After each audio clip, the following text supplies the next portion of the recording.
Hello, lovelies. Welcome to Horror 421, the podcast, with your host, your friendly small-town horror author, Charles Campbell. Sit back, relax, and enjoy the frights in this week's episode.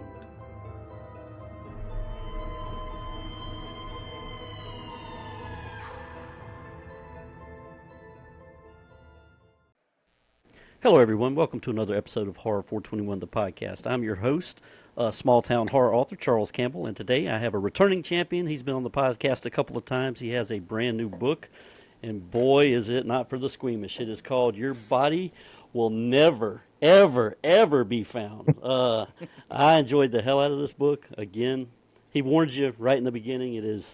It's unpleasant is the word I think he chose. Yes. And I have a very special co-host today. He's also a weekly spooky contributor and author in his own right, the author of Dirt Babies, which you should check out. It's a great Halloween tale. Welcome as my podcast host today, Bruce Haney. Howdy. Hello, Bruce. And Howdy. Jeff, we're here all about you. And I've read quite a few of your books. I haven't read nearly as many as our friend Bruce here. But I definitely want to dive into Your Body Will Never Be Found. First of all, I love the cover. And I think you've... Yep, Chad Lutsky. Oh, Chad Lutsky. Well, amazing job. I'd love to see that in a poster. I'd hang it on the wall back here. That's pretty cool. Anyway, what you been up to, Jeff? We're going to talk about the book, but tell us what you've been doing since we last spoke. Well, as of this morning, I've spent much of my time trying to assemble an elliptical machine, so that has been fun. So you can't tell that I'm just drenched in sweat and rage and frustration, but that's what I've been doing. Oh, well, nice. Well, Bruce, what have you been doing today, man? What have you been doing since we last spoke? Today I've just been writing and preparing for this. I have all my questions and yeah. Well, that's awesome. Yeah, like I said, Bruce is a super fan. He's read, I think he told me, like 22 of your books so far, and you've got a humongous catalog. I've read like 6. All right. So, but Jeff has done everything. He's done, from young readers. I read a cool book called It Watches in the Dark last year. He's done Finders Keepers for the younger readers. This is definitely not for the younger readers. So, younger readers, stay away from this book. Everyone that's of age, check it out. But let's dive right into it. It kind of reminded me, the flow at the beginning kind of reminded me of the Hills Have Eyes kind of thing, where people get, kind of trapped in a situation, and then all hell breaks loose. So, what was your motivation to write this story, and how did this come to you? That was the exact vibe I was going for. Basically, 70s exploitation. That's what I told Chad Lutsky for the cover. It's like I want it to look like, a Last House on the Left, Hills Have Eyes type poster. Yeah. And so, that's, I try to mix things up. So sometimes I do lighter stuff. Sometimes I do slower burn. Creep Out, it's a slow burn that sort of goes nuts at the end. Whereas I wanted to do with this one just something that starts immediately and then never lets up. So it says on the cover, a relentless nightmare. And that's what I was going for, something that just never gives you a chance to catch your breath. Oh, so it was just, I want it to be really intense. The humor is there's humor in it, of course, but it's quite a bit less than my average book. And that's just, want something that grabs you and yanks you through the entire story, just as dark as possible. Oh, geez. Well, it bashes you right over the head. And I love all the false hope you give in it, man. And I'm not going to spoil it. There's tons of false hope in this book. And it's even a theme in the book. So it's relentless is the way I describe it. I definitely don't want to hog the spotlight here. For a book. What's that? False Hope. False Hope, great yeah. title for a book. Yeah. Great title for a book. Well, my co-host today, Bruce Haney, he does have some questions teed up for you, so I'm gonna let him ask a few of those, and then we'll get back. All right. We'll get back to the book we're here to talk about.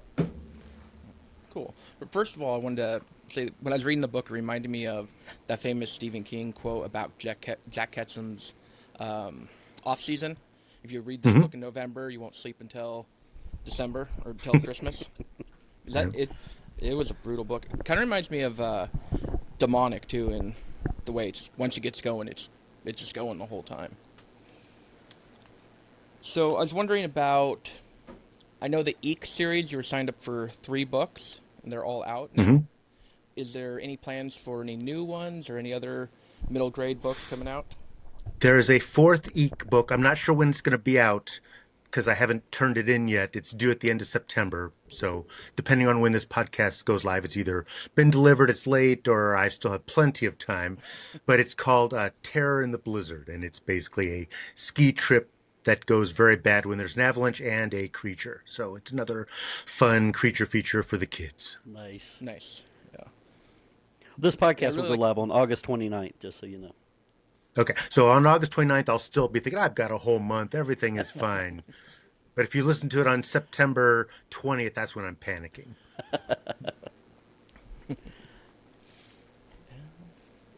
And I was wondering, any other chance for a ghost book? I feel like you write too much in that genre other than Sick House. It's the only one I can think of.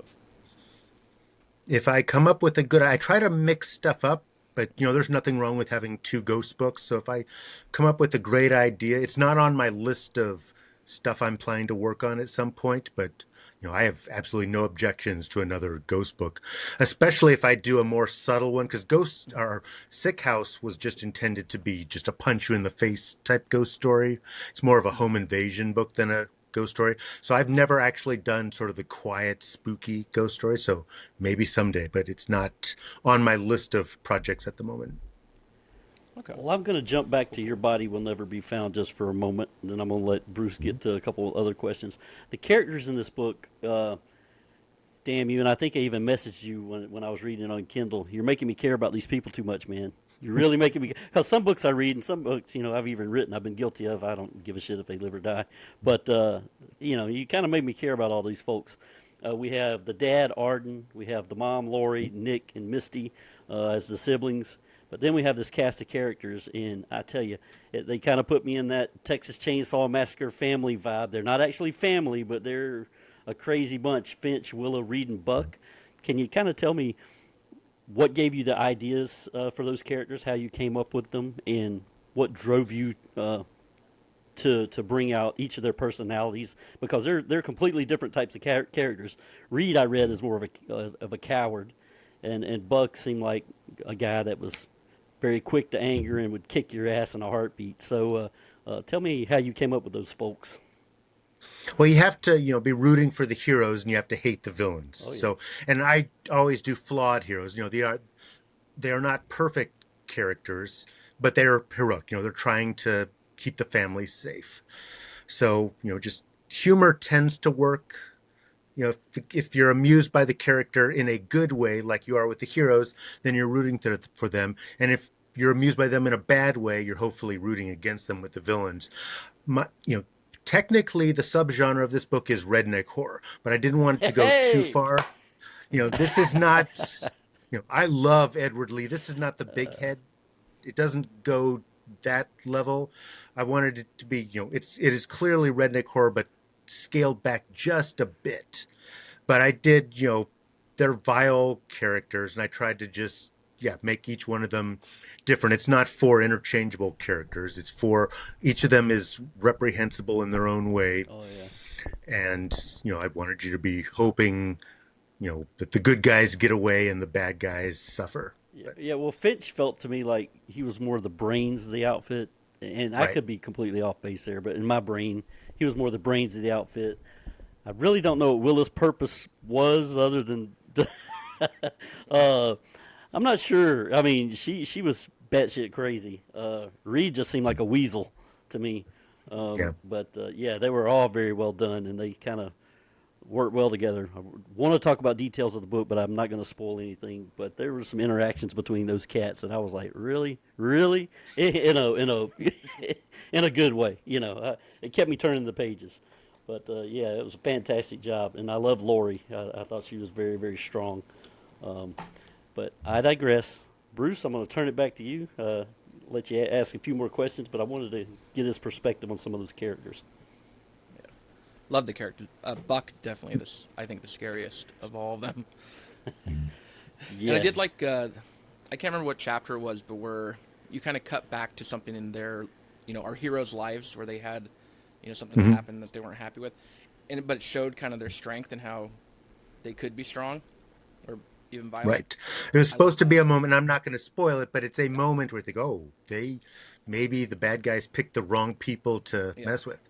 You know, they don't. They're not special ops or anything. It's not that kind of revelation. It's just you realize that this is not their first rodeo, and Yeah, that was a great.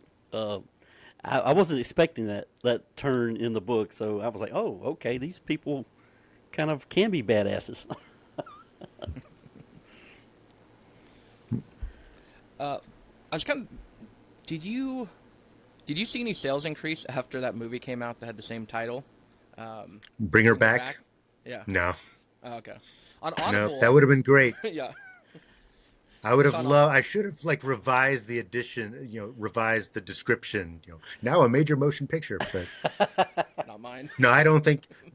I got a couple emails saying, "Hey, was that your book?" But no, for the most part, the general public was not confused into thinking that Bring Her Back was the inspiration for the movie. So, unfortunately, Well, there's a Stephen R. King out on Amazon. He's got thousands of yeah, reviews. yeah. Oh yeah. Same font, everything. I'm like, oh, look at this guy. Oh yeah. You see too. He'll have a poster on the cover. The R will be kind of in light, so you don't see it too well. Oh yeah, it's Yeah. it's very cleverly done. It's plausible deniability. Hey, it says Stephen R. King right there on the cover, but it's the same font, and there's always the R.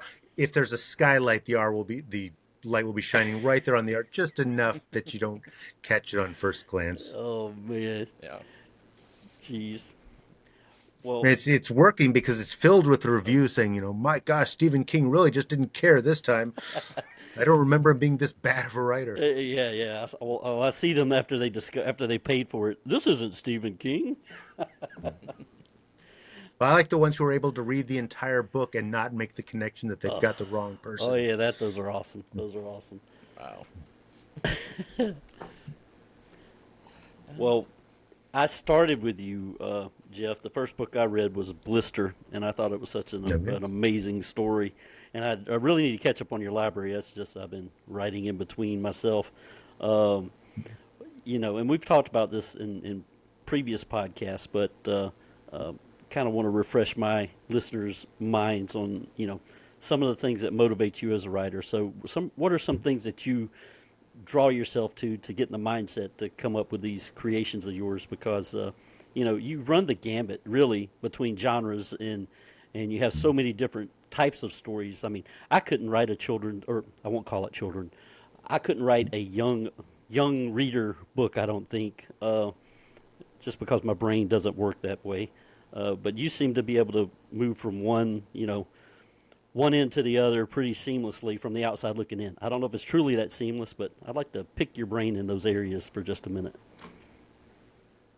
Well, a lot of it is, just trying not to do the same book twice in a row. I try to mix it up, but at the same time, I do this full time. And so, it's my only source of income. So I can't really afford to have books that completely tank. And what I've discovered over the years is that if I depart completely from the horror genre, the books tank. Not my young adult comedies because those are traditionally published, but if most of my adult work is self-published, and when I do a book like Bang Up or Kumquat that is not horror at all, the fans don't show up. So it needs to be horror thriller, at least horror thriller adjacent. Right. And then from there, okay, what haven't I done before? Well, I haven't done something this extreme, like Your Body Will Never Be Found. The next book I wrote is just pure fun. So it's not the complete opposite because it's very fast paced and very violent, but it's purely in a fun way. It's not disturbing. It's a jolly good time to, sit down and laugh as you read. It's not going, it doesn't punch you in the face and then kick you in the gut. It's just pure fun. Okay. And then the book I'm working on now is not violent at all. It's still a horror novel, but it's not oh my God, you won't believe what he did in this book. It's much more, again, much heavier on the humor. So I try to mix things up. And at some point I'll go back, I'm going to write the most brutal book I've ever written.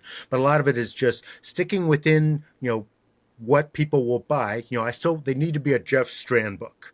I'm not trying to write something where I say, my gosh, that I didn't even realize that's the same guy who wrote it. I try to keep the same vibe Yeah. throughout the books. I like to think that if you read one of my books, you can figure out, if you read another one, oh yes, by the same guy. So I'm not trying to depart from my writing style, but I try to mix, how much does the horror comedy balance tilt toward one or the other, and I try to mix up the subgenres. So it's like, I'm not, he's the werewolf guy, he's the zombie guy, he's the serial killer guy. I'm always sort of mixing up what subject matter I tackle, but it's all generally within the horror thriller genre.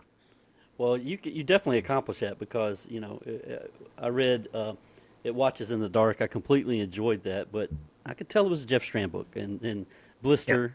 Just the style and the way that you write. So in my mind, you've definitely accomplished that. I can kind of tell within the first page or two when I'm reading your stuff. So Yeah. I try to keep saying not successfully, it's yes, it's a middle grade book, but if you read my other stuff, you'll like it. And I don't know that you did, but the majority of my adult readers are like, yeah, I'm not reading a kid's book, but it's fun, it's fast paced, yeah. it's got a sick sense of humor. It just doesn't have people getting torn to pieces. But I will say the ending is pretty dark, but Oh yeah, yeah, it is. just Check that out, guys. If you haven't read it, we're coming up yes, on Halloween season. And it's perfect for that. It's called It Watches in the Dark. Has a cool ass cover. Don't have that one sitting right in front of me. I think I let my buddy Bryce borrow it, but I picked up the paperback of that one too. So check it out for sure. Uh, what you got on tap, Bruce? Yeah. Any chance of any period pieces, kind of like you did with Autumn Bleeds into Winter? Maybe like a 90s book, 80s book? yes, I'm going to do a 80s book coming fairly soon. The challenge is what I discovered with Autumn Bleeds into Winter, which I'm very happy with. One of my favorite books. It was fun to write, but I've found that I'm researching everything. Mm-hmm. Like, okay, what movie would they be watching, in 1979 in Fairbanks, Alaska at this date? Fortunately, you could actually go online. Hey, there are the archives of the Daily News Miner newspaper. That's what movie's playing at that time. But a period piece, just the amount of research. And this is 1979. I was alive in 1979, and it's still there's just tons of it felt like every paragraph it's like, all right, I need to research this.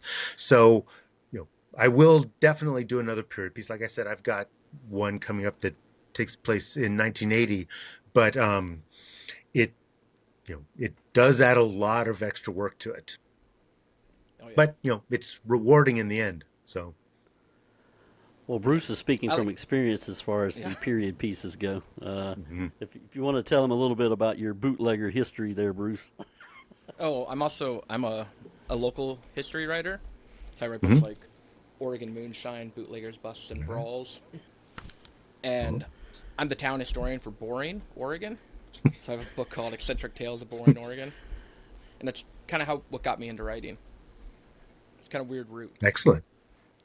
I consider myself a weird hybrid because I'm local history and horror. I don't think there's too many of us out there. Mm. And he has dirt babies. So check that out. Excellent. Oh, geez. So, Jeff, when you're writing, do you find you know, um, how do I want to word this? You've written a whole bunch of in a whole bunch of subgenres, but is there a particular subgenre that you think you gravitate toward? Is there a type of a book that you like? Oh wow, I'm writing about this. I'm really excited. Is there something that really gets you going? This one got me going. I don't know if you enjoy writing this unpleasant stuff, but Yeah. it seemed like you enjoyed the hell out of that. So is there something that sticks out in your brain that you really really really love writing? Not really. I will say dialogue driven books, I can write a lot faster than the more action packed stuff. So a book like Your Body Will Never Be Found was a lot more difficult to write than something like Veiled, which is really heavy on the dialogue. But I still, I love the Wolf Hunt series, which is just the most insane action sequences I can come up with, really fast paced. So there isn't one where I'm like, oh, I just love writing coming of age books, or I just love writing werewolf books. I do. It tends to be a little more fun when I'm on the heavier humor side, but there's not. It's mostly if it's different from the last book I wrote, I enjoy writing it. So Well, Bruce brought up adaptations earlier, and you did a pretty cool one, Attack of the Killer yeah. Tomatoes. How did that work out for you? I have a copy of that. I haven't read your adaptation yet, but I got the little paperback pocketbook version. Mhm. I wish I had it right in front of me. But how did that turn out for you in terms of how people received it? And I think you certainly enjoyed writing it. But I want to kind of get some feedback from you now that it's been out a while. Yeah, feedback was really, really good for that book. What the advantage I had was that it's a retro novelization. So normally, novelization is for a movie that's about to come out. You're extremely well paid, which was not the case for Attack of the Killer Tomatoes, and but you have kind of the studio hovering over your shoulder telling you how to do it, and you have to be very loyal to it. Whereas Attack of the Killer Tomatoes, neither the filmmakers nor readers are like, this better be a really loyal adaptation. And I didn't want to steal their jokes. Like the jokes are in the movie. You've already laughed at them in the movie. So I didn't take any jokes from the movie unless it's springboarded to something else. And because it's Attack of the Killer Tomatoes, it's a very goofy movie. So I wanted the book to be just as goofy, if not more. And I could also have essentially an unlimited budget. So it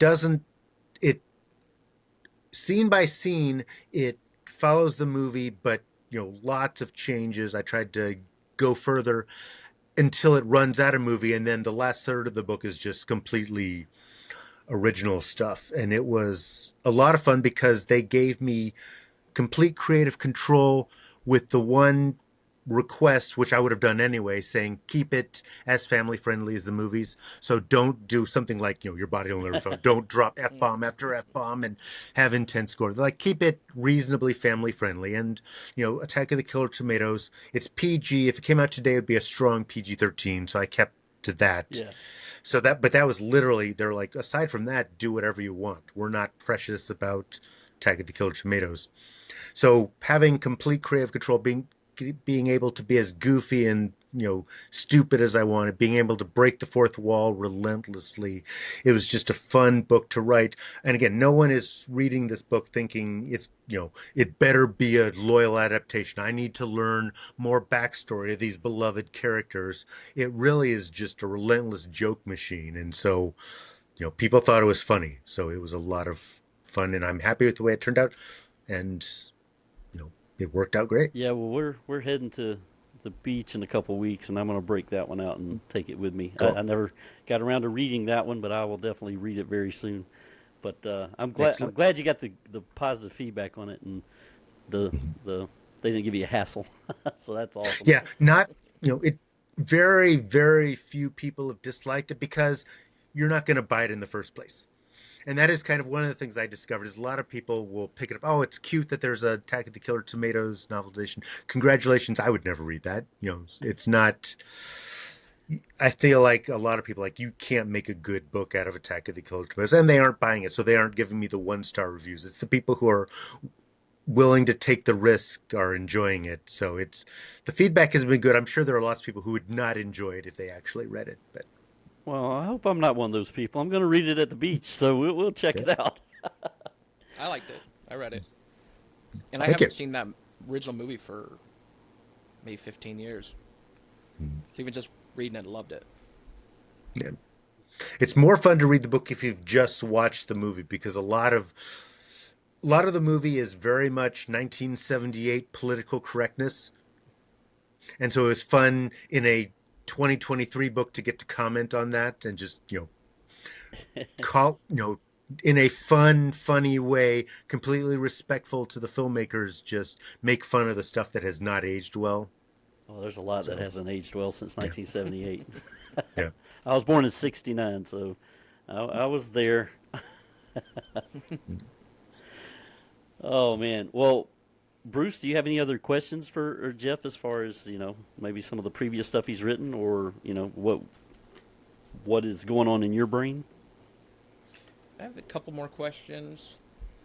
I was wondering if there's any authors you recommend that don't get enough attention, either That's been a good around for a question. while or newer authors. Harry Carpenter's a new author. He runs a Fright Reads, the Fright Reads convention, which I'll be going to in September. His stuff is a lot of fun. Not obscure at all. I do like David Wong, who wrote the John Dies at the End series and a bunch of other comedies like that. So he's one of my favorites. But of course, my mind goes blank. That's a very Yeah. easy question to answer unless I'm staring at my webcam. And then suddenly, as soon as this is over, I'll have like 15 different underrated authors. Who is not underrated, because I know people talk about him a lot, and you talk about him. If I remember the name correctly, is it Richard Lehman? Richard Lehman, yeah. Yeah. What would you recommend to start with his books? Like, which book should I read first?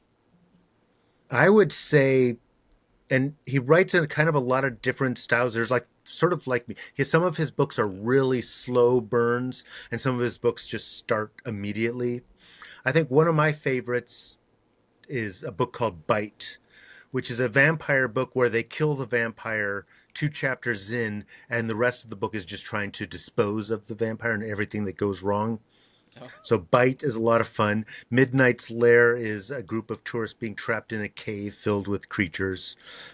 And the Traveling Vampire Show, one of his epics, I think it's about 700 or 800 pages. That's more of a slow burn one, but that's one of his most popular ones. So those three are good ones to start with. But any Richard Lehman book you can pick up and have a good time with it. okay, Well, sweet. I do have a question about your editor. I think you've mentioned her a couple times online, Bridget Nelson. What can you tell us about Yes. Bridget? Bridget writes extreme horror. So Your Body Will Never Be Found. People are like, my God, what a messed up book. But it's kind of Tame. extreme adjacent.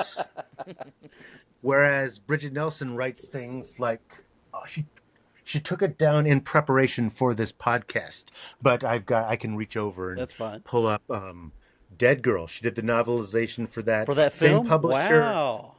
same publisher as Attack of the Killer Tomatoes, but extreme stuff. She's got books like short story collections, Embracing the Profane, um, which is it's fun, but it is dark and messed up.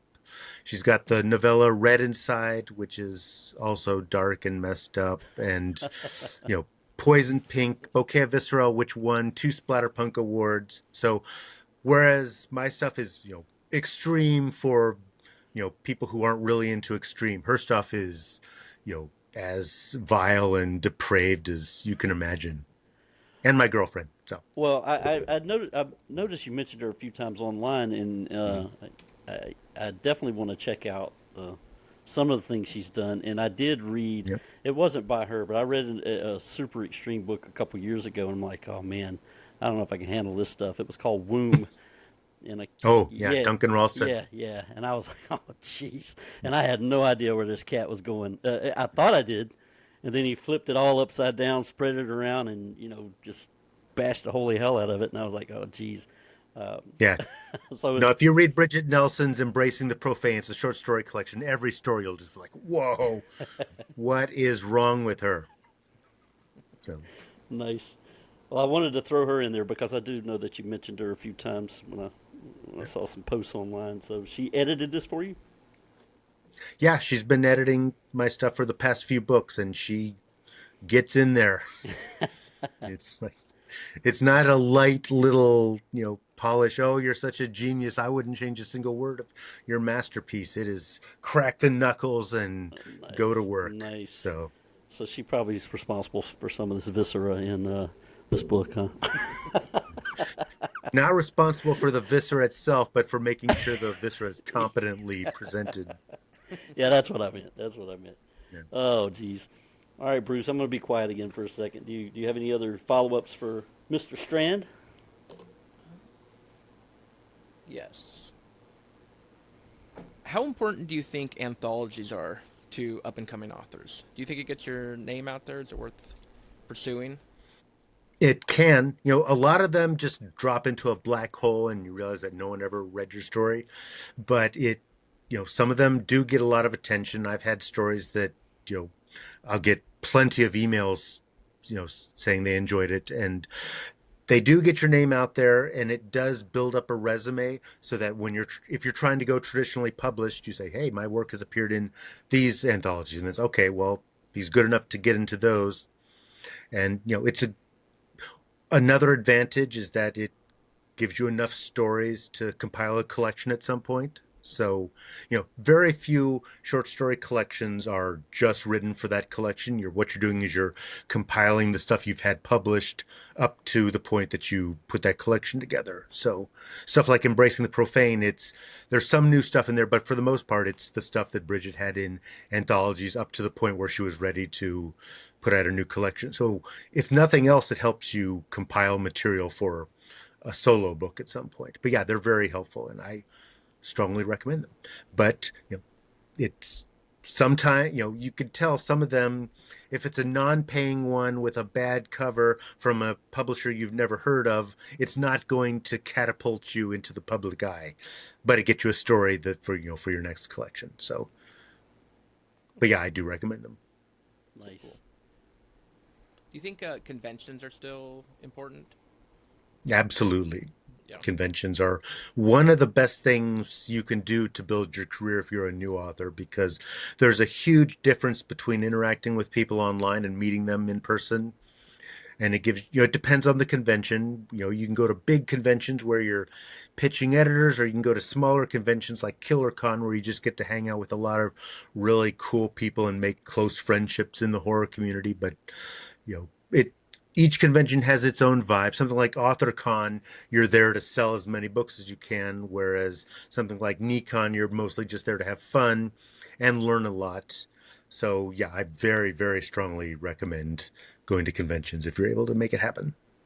And they can be fun. Yeah, he's definitely right Yes, about that. They can be lots of fun, and you can make lots of new friends and get lots of new connections. And um, yeah, so I concur with that sentiment for sure. For sure. All right, Jeff, is there anything about this book you want to let readers know without spoiling it? Because that was the main purpose of today's podcast, is I want to get this out there because it is so good. I did see you had some kind of special edition, and I didn't read the entire thing you put out there, but there's some kind of special edition cover coming for this. Did I read that right? yeah. Most of my books have come out in hardcover limited editions, and most of them are through Thunderstorm Books. And so Thunderstorm will be doing a special deluxe hardcover edition. So the cover to the paperback is Chad Lutzke, and the cover to the hardcover is Frank Walls. And so I think we've pretty much covered it. It's, if you like quiet, subtle horror, it's probably not going to be your favorite book of the year. If you like punch you in the face horror, then you might enjoy it. And it's meant to be disturbing and upsetting, but I think it's still also a fun horror read. It is But definitely a fun horror read, and it goes by fast. So when you sit down to read it, for me, it just kept me turning the page. Or I actually read it on Kindle, and I had to order it because I love the freaking cover so much, so I could have the paperback sitting on the shelf. But yeah, excellent. had you going through it, and I do most of my reading close to bedtime, so it was like super late when I would put it down. I was like, wow, that's so good. But anyway, I digress. Excellent. Bruce, do you have any final questions for Jeff before we close out the podcast? One thing I want to say, when I finished reading that, I needed a palate cleanser, so I started reading this book, Oh, which is really funny yep. and really, Yep. The polar opposite. yeah. I'll definitely have to check that out. All right, and Jeff, we can find your books on Amazon. Is that the main location to pick them up? Yep. Okay. All right. I'll put a link Yep. below. Plug my name into Amazon, they'll all pop up. All right. I'll also put a link below so they can just click it and find them. And I Excellent. I am Charles Campbell, small town horror author. My latest book is called Three Knocks. You can check it out at valleyboypublications.com. John Stoney Cannon did that awesome cover. It's got like a creep show kind of vibe, and that character knocking on the door. He's not very pleasant either. But anyway, I digress. You can find my stuff at valleyboypublications.com. All my social media links are there. Jeff, thank you once again for coming back on the show. We really, really appreciate it. It's always fun talking to you. I'll be back anytime you Oh, ask. yes, sir. Well, I may want to get Bridget on here.